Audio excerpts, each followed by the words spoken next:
Kasi sa totoo lang mga ka-rider, mahirap talaga magtono pag sa comment section lang. Unless yung nahawakan ko, nalalaman ko, na-diagnose ko kung anong problema ng motor. Saka another tips rin mga ka-rider, bago ka magtono-tono ng karburador, dapat naka-timing yung cams mo, baga wala sa timing.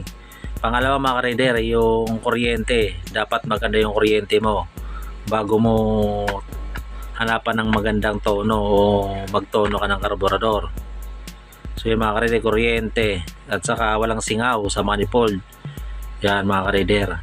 Yung tatlo na yan, dapat maganda ang kondisyon yan. Ka-rider, ulitin ko kapag nag-comment ka sa akin na parang reach yung nilagay mong jettings, huwag ko tumingin sa number, silipin mo yung nilagay mo na jettings, dito mo tignan sa butas, pagkumpara mo yung ipapalit mong jettings sa jettings na nakalagay na una.